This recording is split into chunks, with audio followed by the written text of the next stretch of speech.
अस्सलामु अलैकुम नाज़रीन। उम्मीद है कि आप सब खैरियत से होंगे। मेरे पीछे आप जो ये टावर देख रहे हैं ये वॉच टावर है, बीदर ज़िले में है और यहाँ की लोकल ज़ुबान में इसको चौबारा कहते हैं। चौबारा शायद इसलिए कहते होंगे कि ये चौराहे पर बसा हुआ है। इसको चारों तरफ चार रास्ते जाते हैं। एक रास्ता इसका रेलवे स्टेशन की तरफ जाता है जो यहाँ से 2 किलोमीटर के फासले पर है, और एक रास्ता इसका बीदर किले के तरफ जाता है जो सिर्फ 1 किलोमीटर के फासले पर है, और उसी के दरमियान में मोहम्मद गवां साहब का मदरसा भी है। तो ये जो वॉच टावर है, ये वॉच टावर यहाँ पर कब बनाया गया था और क्यों बनाया है और किसने बनाया है, और इस टावर का उस ज़माने में क्या इस्तेमाल होता था, इसके मुतालिक हम इस वीडियो में जानने की कोशिश करेंगे। तो आपसे गुजारिश है कि आप इस वीडियो को आखिर तक ज़रूर देखें।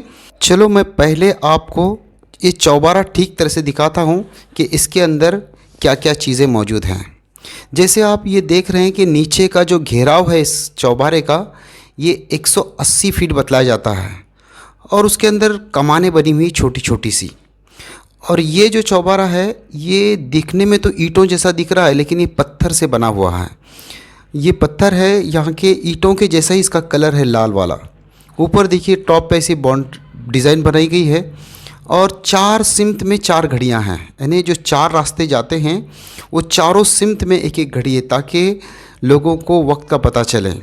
अब देखिए इस घेराव के अंदर ये कमान बनाए गए हैं चारों तरफ, और इसकी हाइट जो है वो 70 फीट बताई जाती है कि 70 फीट इसकी हाइट है। और देखिए आप जूम करने से पता चलता है कि यहाँ पर ये ईंटें नहीं हैं, पत्थर हैं। ये यहाँ से अंदर जाने का रास्ता है, इसके अंदर जा सकते हैं, और इसके अंदर जाकर फिर यहाँ ऊपर निकलेंगे और ऊपर भी पूरा राउंड लगा सकते हैं। फिर इसके अंदर सीढ़ियाँ बनी हुई हैं ऊपर टावर को जाने के लिए, इसके अंदर से फिर ऊपर टावर को जा सकते हैं। देखिए आप ये पत्थर नज़र आ रहे हैं आपको, ईंट नहीं है ये, बल्कि बड़े बड़े पत्थर है, ईंटों जैसा इनको छांट कर बनाया गया है। और इसको अंदर से जब जाएंगे तो वेंटिलेशन भी है, अंदर उजाले के लिए बनाया गया है। और यहाँ ऊपर जाने के बाद ये जो आपको होल नज़र आ रहे हैं ये पानी के पास होने के लिए हैं। और ये घड़ियाँ फ़िलहाल तो बंद हैं, चालू नहीं हैं, लेकिन एक ज़माने में ये घड़ियाँ चालू थी और इस चारों तरफ से और दूर से नज़र आती थी। अब असल सवाल ये है कि ये चौबारा यहाँ पर क्यों बनाया गया है। असल में चौबारा जहाँ बनाया गया है ये बीदर शहर का सेंटर है पुराने ज़माने का। अभी तो शहर इधर उधर फैल गया है, मगर ये उस ज़माने का सेंटर पॉइंट है, इसलिए कि और मोहम्मद गवां साहब जो उस ज़माने में वज़ीर थे, जिन्होंने मदरसा बनाया और बहुत सारी ऐसी चीज़ें बनाई हैं उन्होंने, उन्हीं के ज़माने में ये बना है। अब सवाल ये है कि ये बनाया, इसका इस्तेमाल क्या होता होगा, क्योंकि बहुत सारी मुसलमानों की सल्तनतें रही हैं मगर वहाँ पर ये निज़ाम नहीं है। तो यहाँ पर ये निज़ाम क्यों बनाया गया और इसका क्या इस्तेमाल होता होगा, इसकी अहमियत क्या है। तो एक तो ये है कि इस्लाम के अंदर अगर आप गौर करेंगे तो बहुत अहमियत बताई गई है वक्त की, क्योंकि 5 जो नमाज़ें फ़र्ज़ की हैं अल्लाह रब्बुल इज़्ज़त ने, ये पाँचों नमाज़ें वक्त के साथ फ़र्ज़ है, यानी इनका वक्त मुतय्यन है। अगर वक्त निकल गया तो नमाज कज़ा हो जाएगी, और नमाज कज़ा हो जाएगी तो बहुत बड़ा जुल्म होगा, यानी बहुत बड़ा गुनाह होगा। इसीलिए मुसलमान जब वक्त हो जाता है तो जहाँ मौजूद होता है वहीं नमाज़ पढ़ लेता है। तो खैर वक्त की बड़ी अहमियत है। हुज़ूर सल्लल्लाहु अलैहि वसल्लम की एक हदीस मुबारका का मफ़हूम है कि अल्लाह के नबी सल्लल्लाहु अलैहि वसल्लम फरमाते हैं कि अब्र के दिन नमाज जल्दी पढ़ा करो, कहीं ऐसा ना हो कि वक्त निकल जाए और तुमको पता ही ना चले और नमाज कज़ा हो जाए। तो उस ज़माने में, नबी के ज़माने में, तो सूरज को देखकर लोग वक्त मालूम करते थे कि अब कितना बजा होगा, और उनको पता चल जाता था। और उस ज़माने में एक दूसरा निज़ाम भी था कि एक लकड़ी गाड़ दी जाती किसी जगह पर, मखसूस जगह पर, और उसकी छाँव के हिसाब से भी पता करते कि अब इतना बज गया है। कि छाँव अगर उसके बिल्कुल नीचे होती तो कितना बजा होगा, फिर उसके हाइट के हिसाब से अगर छाँव आती है तो कितना बजा होगा, फिर डबल होती है तो कितना बजा होगा। इस हिसाब से वो लोग टाइमिंग का पता कर लेते हैं। लेकिन ये तो तब है ना जब सूरज निकला हुआ हो, सूरज मौजूद होगा तब तो छाँव गिरेगी, और सूरज मौजूद होगा तब तो पता चलेगा कि कितना बज गया। अगर सूरज मौजूद ना हो तो फिर कैसे पता चलेगा कि जिस दिन सूरज नहीं होगा और इन्हें अब्र में ढका हुआ होगा तो उस दिन हमारी नमाज़ों का क्या होगा। तो उस वक्त मुसलमानों ने जब इसकी खोज करी तो उनको फिर एक फार्मूला मिला कि उन्होंने एक ऐसी चिराग समझिए या मेनबत्ती के टाइप कोई ऐसी चीज़ बनाई कि वो 24 घंटे में जल के ख़त्म होती, और उसको मार्क लगाए कि भाई घंटों के बाद 24 मार्क लगाए कि एक मार्क तक अगर वो आ गया तो 1 घंटा हो गया है, 2 मार्क तक 2 घंटा हो गया है, 24 घंटे तक अगर वो जलता आता तो ख़त्म हो जाती वो बत्ती। तो इससे पता चलता कि कितना बजा है अगर सूरज न भी हो तो। फिर कुछ लोगों ने ये दिमाग चलाया कि इससे भी आसान क्या हो सकता है, ये तो राजा महाराजा बादशाहों के यहाँ होता वो मेनबत्ती वगैरह जलाने की चीज़ें, क्योंकि वो खर्चीली चीज़ थी। तो आम मुसलमानों ने उस ज़माने में एक पानी का ऐसा बॉटल समझिए आज के ज़माने में, या कुछ ऐसी चीज़ बनाई जिसके ऊपर मार्क किया उन्होंने, और नीचे एक ऐसा होल बनाया कि वो डब्बा या बॉटल या जो भी बर्तन है वो 24 घंटे में वो पानी ख़त्म हो जाता। सूरज निकलने के बाद शुरू होता और सूरज डूबने तक ख़त्म हो जाता। तो उस बर्तन के ऊपर भी निशान लगे हुए थे 24 हिस्से, इन्हें 1 घंटे में यहाँ तक ख़त्म हुआ, एक दूसरे घंटे में, और जैसे 24 घंटे पूरे हो जाते तो पूरा पानी ख़त्म हो जाता, दूसरे दिन फिर उसको भर दिया जाता। तो ये आम था और आम लोगों के लिए आसानी थी इसमें। तो ये भी कुछ सालों तक चलता रहा, क्योंकि नमाज वक्त पर अदा करना है। इस वक्त की अहमियत ने ही मुसलमानों को तारीख़ में इतनी बड़ी बड़ी तरक्की अता फरमाई थी। और ये घड़ी की खोज भी मुसलमानों ने की है उस्मानी दौर में, क्योंकि मुसलमानों के पास वक्त की बड़ी अहमियत और बड़ी कदर थी। लेकिन अफसोस कि आज के ज़माने में हमारे अंदर से वक्त की कीमत और वक्त की फ़िक्र निकल चुकी है, जिसकी वजह से आज मुसलमान तरक्की से इतने दूर हैं।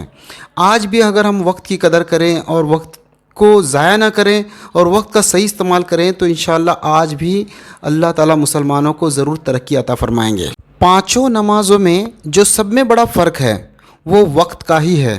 असल में रुकू, सजदा, तस्बीह, तिलावत जो कुछ हम नमाज में करते हैं वो सारी नमाज़ों में सेम ही होता है। जैसे इशा की नमाज़ 4 रकात की है, असर भी 4 रकात है और ज़ोहर भी 4 रकात है। ये तीनों नमाज़ें 4 रकात की है और इनमें जो पढ़ा जाता है वो सेम ही है। तो फ़र्क क्या है? फ़र्क इसमें वक्त का है कि वो अलग वक्त में पढ़ी जाती है और ये दोनों नमाज़ें भी अलग वक्त में पढ़ी जाती हैं। तो वक्त ये नमाज में सब में बड़ा फ़र्क है और वक्त की अहमियत बड़ी है कि उसी वक्त पर अगर वो नमाज़ पढ़ी जाए तो वो नमाज अदा होगी। अगर वो वक्त निकल गया और फिर आपने नमाज अदा करी है तो वो कज़ा हो जाएगी और गुनाह भी होगा। इसीलिए वक्त की बड़ी अहमियत है। मोहम्मद गवां साहब एक बहुत बड़े आलिम भी थे, काबिलियत रखने वाले एक वज़ीर थे, जिन्होंने अपनी काबिलियत के दम पर दरबार के अंदर बहुत बड़ा मर्तबा हासिल किया था। तो वो जानते थे वक्त की कदर और अहमियत को, इसीलिए उन्होंने ये बीदर के लोगों के लिए दीन पर चलना और अपने काम को सही वक्त पर अदा करना आसान हो जाए, इसीलिए ये टावर बनाया होगा। मेरी उम्र जब 10 साल की थी तो उस ज़माने में घड़ी का आम रिवाज नहीं था कि हर इंसान उस वक्त घड़ी नहीं पहन सकता था। तो खैर हम एक फैक्ट्री के बाजू में रहते थे और फैक्ट्री के ऊपर एक बहुत बड़ा सायरन लगा हुआ रहता था, उसको जो हम उस ज़माने में भोंगा कहते थे, कि वो लगा तो था फैक्ट्री के वर्कर के लिए कि वो कब अंदर आए और कब वो उनकी छुट्टी होगी। जैसे कि स्कूल में बेल घंटी बजाते हैं, ये इसीलिए शायद वो भोंगा लगाया गया होगा। लेकिन उसका फ़ायदा तो पूरे इलाके को होता था। हमको बराबर पता चल जाता था कि अब 11 बज गए हैं, 11 बजे का भोंगा हुआ कि नहीं, फिर 4 बजे का भोंगा हुआ कि नहीं, फिर शाम का भोंगा हुआ कि नहीं। इस तरीके से उसके ऊपर से बहुत सारे लोगों को टाइम का पता चलता और लोग उसके हिसाब से अपने काम को भी अंजाम दिया करते थे।